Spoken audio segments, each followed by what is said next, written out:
হরে কৃষ্ণ। দেখুন আকাশ আজকে হচ্ছে খুব মেঘলা, বৃষ্টি নামবে বোধহয়। তো আজকে আমি তাড়াতাড়ি ভিডিও করার চেষ্টা করব, কারণ আমি উপরে আছি, ছাদে আছি, এখানে বৃষ্টি নামলে ভিজে যাব। তো এখন আমরা কি করব, আজকে আমরা শ্রীমদ্ ভগবদ গীতা ক্লাস নিয়ে এসেছি। ভাগবত ক্লাস ইদানিং বেশি হচ্ছে, তো গীতা ক্লাসও সঙ্গে সঙ্গে নিয়ে আছে। এই দেখুন শ্রীমদ্ ভগবদ গীতা। তো আমরা প্রথম স্কন্ধ ভাগবত বলতে বলতে প্রথম স্কন্ধ হয়ে গেছে। তো আমরা শ্রীমদ্ ভগবদ গীতার প্রথম অধ্যায়ের দ্বিতীয় শ্লোক সম্পর্কে আলোচনা করব, কারণ প্রথম শ্লোক আমরা অলরেডি বলে ফেলেছি। প্রথম শ্লোকটি যারা শোনেননি, যার ব্যাখ্যা যারা শুনতে পারেননি, জানেননি, তারা এই চ্যানেলে গিয়ে সার্চ দিয়ে দেখে আসবেন, লং ভিডিওতে আছে। তো আজকে আমরা দ্বিতীয় শ্লোক সম্পর্কে জানবো। দ্বিতীয় শ্লোকটি বলেছে হচ্ছে সঞ্জয়, সেই কৃষ্ণ দ্বৈপায়ন শ্রীল বেদব্যাসজির শিষ্য। এখানে সঞ্জয় কি বলছে, দৃষ্টা তু পাণ্ডবানীকম ভূরিয়ম দুর্যোধনস্তদা আচার্যমুপসংগম্য রাজা বচনম ব্রবীত। অনুবাদ, সঞ্জয় বললেন, হে রাজনকে ধৃতরাষ্ট্র, আপনারা কিন্তু এই বিষয়গুলো খুব ভালোভাবে লক্ষ্য করবেন যে কখন কাকে উদ্দেশ্য করে এবং কে শ্লোকটি বলছে। হ্যাঁ, না হলে কিন্তু আপনারা বুঝতে পারবেন না, একটা গরমিল হয়ে যাবে। তারপরে বলল কি, ধৃতরাষ্ট্রকে বলল, পাণ্ডবদের সৈন্যসজ্জা দর্শন করে রাজা দুর্যোধন দ্রোণাচার্যের কাছে গিয়ে বললেন। ভাবুন একটু অবস্থাটা। তো দুর্যোধনকে রাজা বলছে, যখন দুর্যোধন কিন্তু রাজা হয়নি, তবুও তাকে রাজাই বলছে, রাজা বলতে বাধ্য হচ্ছে, কারণ তার পিতার সম্মুখে তার নামে কথা বলা হচ্ছে। এরপরে তৃতীয় শ্লোকে কি আছে, পশ্যেতম পাণ্ডুপুত্রানামাচার্য মহতিম চামুমাহ ভূরিয়ম দ্রৌপদপুত্রেণ তব শিষ্যেন ধীমতা। হে আচার্য, পাণ্ডবদের মহান সৈন্যবল দর্শন করুন, যা আপনার অত্যন্ত বুদ্ধিমান শিষ্য দ্রৌপদের পুত্র অত্যন্ত দক্ষতার সঙ্গে বুহের আকারে রচনা করেছেন।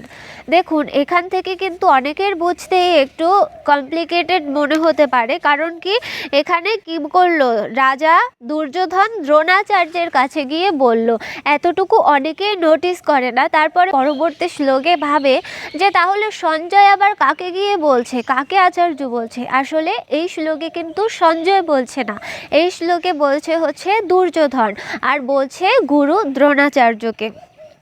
পাণ্ডবদের মহান শিষ্যের কথা বলেছে, আর দ্রুপদের পুত্র মানে কে, ধৃষ্টদ্যুম্ন, যে দ্রৌপদীর ভাই, সে ছিল হচ্ছে গুরু দ্রোণাচার্যের শিষ্য।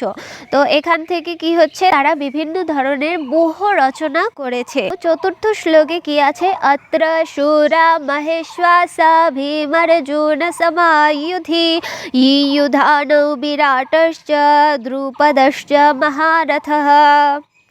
এই সমস্ত সেনাদের মধ্যে ভীম ও অর্জুনের সমকক্ষ অনেক বীর ধনুর্ধারী রয়েছেন, এবং যুযুধান, বিরাট ও দ্রুপদের মতো মহাযোদ্ধা রয়েছেন। এরপরে দেখুন, এখানে আমার শ্রীমদ্ ভগবদ গীতায় আমারই, কারণ এটা আমার সম্মুখে আছে, আমার কাছে আছে, আমার। তো এটা কি হচ্ছে, যদিও বা এটা হলো গিফট, এই গীতা আমি দানে পেয়েছি, আমার অনেক কিছু দানে পাওয়া আছে। আমি একদিন সময় করে আপনাদের রিভিউ দেখাবো যে আমি কি কি দানে পেয়েছি, কি কি মানে আমাকে গিফট করা হয়েছে, অনেক অনেক অনেক কিছু, আর সব কিছুই আমার খুবই পছন্দের। তো এখানে আসছে গিয়ে 5 থেকে 7 নম্বর শ্লোক এখানে একত্রে আছে, আমরা একটু শুনি। दृष्टकेतुश्चेकितानः काशीराजश्च वीर्यवान् पुरुजित् कुन्तीभोजश्च शैब्यश्च नरपुङ्गवाः युधामन्युश्च विक्रान्त उत्तमौजश्च वीर्यवान् सौभद्रद्रौपदेयश्च सर्व एव महारथः अस्मकन्तु विशिष्टाते तन्निबोधादिजुत्तमां नायिका मम सैन्यस्य संगर्थं তান ব্রবীমিতে। অনেক বিশাল শ্লোক, তো আমার কষ্ট হয়ে গেছে একত্রে পড়তে। তো এখন আমরা অনুবাদে পৌঁছাবো। অনুবাদে কি আছে, সেখানে ধৃষ্টকেতু, চেকিতান, কাশীরাজ, পুরুজিৎ, কুন্তিভোজ ও সব্যের মতো অত্যন্ত বীর বলবান যোদ্ধারাও রয়েছেন। সেখানে রয়েছেন অত্যন্ত বলবান যুধামন্যু, প্রবল পরাক্রমশালী উত্তমৌজা, সুভদ্রার পুত্র এবং দ্রৌপদীর পুত্রগণ। এইসব যোদ্ধারা সকলেই মহারথী। হে দ্বিজোত্তম, আমাদের পক্ষে যে সমস্ত বিশিষ্ট সেনাপতিগণ সামরিক শক্তি পরিচালনার জন্য রয়েছে, আপনার অবগতির জন্য আমি তার সম্বন্ধে বলছি।